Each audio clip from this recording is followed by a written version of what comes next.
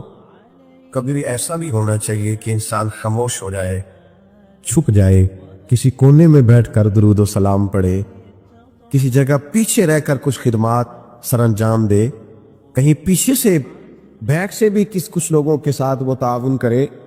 کچھ پشت پناہی کا بھی اس کا مزاج ہونا چاہیے. اپنی زندگی میں ہر چیز دکھانے کی دور ایسا عجیب آیا ہے کہ جب تک آپ ہر چیز دکھاتے نہیں. میں ختم شریف کی محفل میں حاضر تھا. وہ کل شریف دوسرے یا تیسرے دن ہوتے ہیں ہمارے ہاں. انہوں نے مجھے لسٹ جو دی سال ثواب کی تو 50,000 قرآن پاک، کتنے کروڑ درود و سلام. تو چلے پڑھا ہوگا، میں اچھا گمان رکھتا ہوں، لیکن میں نے کہا کہ یا اللہ جو پڑھایا ہے یہ صحیح پڑھا ہے، اس کا ثواب ان کو فلاح کو پہنچا دے. تو وہ دعا کے بعد بڑی محبت سے مجھ سے کہنے لگے حضرت گزارش کرنی تھی. میں نے کہا بتائیے. کہنے لگے وہ آپ نے بتایا نہیں جو لکھا تھا پرچی.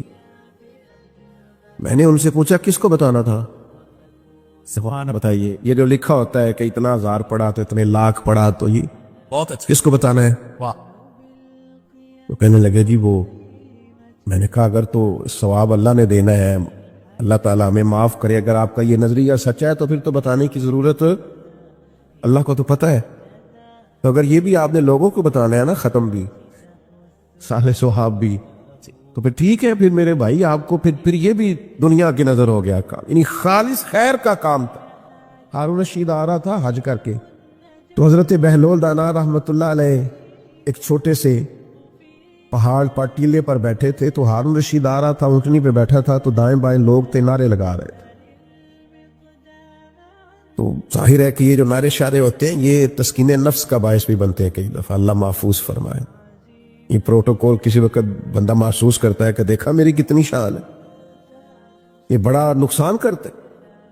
روحانی طور پر بڑے مضر ہوتے ہیں ان کے اثرات. تو بادشاہ جو تھا نا وہ ہلکا ہلکا مسکرا رہا تھا، دائیں بائیں نعرے لگ رہے تھے نا، آج کر کے آیا ہے. تو اچانک بادشاہ کی نظر پڑی تو حضرت بہلول دانا پہاڑ کے ٹیلے پہ بیٹھے مسکرا رہے ہیں. اور بعض مسکراہٹیں بڑی معنی خیز ہوتی ہیں، یعنی وہ نرا لوگ مسکراتے نہیں، اس میں بڑے بڑے مفاہیم پوشیدہ ہوتے ہیں، اس سے بڑا کچھ چھلکتا ہے. تو ہارون رشید کی نظر پڑی تو حیران ہو گیا، سارا کچھ چھوڑ چھاڑ کے تو حضرت بہلول دانا کی خدمت میں گیا. جا کے عرض کرنے لگا حضور آپ کا ہنسنا بڑا انوکھا ہے، آپ ہنس کیوں رہے ہیں؟ آپ کی توجہ ہے میری بات پر؟ آپ کیوں ہنس رہے ہیں؟ تو حضرت بہلول دانا ہنسے اور کہنے لگے ہنس رہا ہوں تیرے خوش ہونے پر کہ یہ جو تیرے لوگ نعرے لگا رہے ہیں نا، یہ تجھ سے پہلے کسی اور کے بھی لگاتے تھے، اور تیرے بعد انہوں نے کسی اور کے بھی لگانے ہیں. تو کہاں خوش ہو رہا ہے؟ یہ کچھ لوگ ایسے ہوتے ہیں جن کی کوئی پارٹی نہیں ہوتی، وہی پارٹی ہوتی ہے ان کی جس کی حکومت ہوتی ہے، تو یہ اس پارٹی کے ممبر ہیں. تو میرے بھائی بڑا مسکرا رہا ہے، خوش ہو رہا ہے، یہ کل کسی اور کے نعرے لگاتے تھے اور تیرے بعد کسی اور کے نعرے لگائیں گے. یہ تو کس بات پہ راضی، کس تسکین نفس پہ تو مطمئن ہے؟ چوٹ لگی، ہارون رشید چپ کر گیا. پھر بادشاہ تھا نا، بادشاہوں کی گفتگو ایسی ہوتی ہے. کہنے لگا حضرت سنا ہے آپ مقروض ہیں، تو کوئی حکم ہوا تو مجھے بتائیے گا. تو حضرت بہلول دانا بڑے غصے سے ہارون رشید سے پوچھنے لگے تیرا رب کون ہے؟ اللہ کرے آپ کو سمجھ آئے میں کیا کہہ رہا ہوں۔ تیرا رب کون ہے؟ کہا اللہ، تو فرمایا میرا کون ہے؟ اللہ اکبر۔ اس نے کہا حضور آپ کا بھی اللہ، تو فرمانے لگے ہارون رشید یہ تو نہیں نہ ہو سکتا کہ رب ہارون رشید کو دیتا جائے اور بہلول دانا کو بھول ہی جائے۔ یہ عقیدہ میرا بڑا مضبوط ہے، میرا رب جب چاہے گا نا وَيَرْزُقْهُ مِنْ حَيْثُ لَا يَحْتَسِبُ، وہ وہاں سے دے دے گا جہاں سے کبھی گمان بھی نہیں گیا ہوگا۔ مسلمانوں نے ہجرت مدینہ سے پہلے ایک ہجرت کی تھی جسے ہجرت حبشہ کہا جاتا ہے۔ اللہ کے پیارے حبیب صلی اللہ تعالی علیہ وسلم نے اجازت دی تھی لوگوں کو کہ حبشہ کی جانب ہجرت کر جاؤ، تو لوگ چلے گئے ہجرت کر کے۔ حضرت عثمان غنی بھی گئے تھے، حضور کی ایک صاحبزادی جو ان کی اہلیہ تھی وہ بھی گئی تھی، حضرت جعفر طیار بھی گئے تھے، کچھ اور لوگ بھی ہجرت کر کے گئے تھے۔ حبشہ کے رہنے والے جو لوگ تھے ان کا مذہب عیسائی تھا، لیکن معاذ اللہ ثم معاذ اللہ نقل کفر نہ باشد وہی والا جو آج بعض عیسائیوں کا غلط نظریہ ہے کہ حضرت عیسیٰ علیہ السلام معاذ اللہ اللہ کے بیٹے ہیں۔ تو وہاں یہ لوگ ہجرت کر کے چلے گئے۔ اب ظاہر ہے کفار مکہ کو تو پسند نہیں آتا تھا کہ مسلمان کسی جگہ بھی آرام اور سکون کے ساتھ عبادت کر سکے، تو انہوں نے ایک وفد تیار کیا جو حبشہ گیا، جا کے پہلے تحفے تحائف دیے بادشاہ کے قریبی لوگوں کو، پھر بادشاہ تک رسائی حاصل کی، پھر اس کو بتایا کہ ہمارے کچھ لوگ آ گئے۔ حبشہ کا بادشاہ نجاشی بڑا سمجھدار آدمی تھا، بڑا زیرک تھا، باتوں کو بڑی گہرائی سے سمجھنے والا تھا۔ اس نے کہا میں تمہاری رائے سن کے مسلمانوں کو یہاں سے نکالوں گا نہیں، ان کی بھی بات سنوں گا، اور تصویر کے دونوں رخ دیکھنے چاہیے۔ پہلے ہماری پنچایت میں لوگ اس کے سپورٹر ہو جاتے ہیں جو پہلے آ جائے، کہنے نے او تے آ گیا، تینوں تے صدنا پہ آئے، کیونکہ وہ مجھے چودھری مان گیا، پہلے آ گیا، لہذا میں اس کے ساتھ ہوں۔ بھائی تو دیکھ تو لے تصویر کا دوسرا رخ، دوسرے کی بات سننے کے بعد آپ کو اندازہ ہوگا کہ اصل معاملہ کیا ہے۔ نجاشی کہنے لگے میں ایسے نہیں بھیج دوں گا، میں بلاؤں گا۔ بلایا، مسلمان آئے، حضرت جعفر طیار رضی اللہ تعالیٰ عنہ اسلام کے پہلے خطیب، جو باتیں نجاشی نے پوچھی حضرت جعفر طیار نے بڑی جرت کے ساتھ جواب دیا، بلکہ وہی کچھ کہا جو آج کل میلاد پہ ہمارا خطیب نہیں کہتا، ہمارے مبلغین نہیں کہتے کہ بادشاہ ہم تو گلے کاٹتے تھے، ہم تو ایک دوسرے سے لڑتے تھے، بیٹیوں کے اوپر ظلم کرتے تھے، یہ تو مدینے والے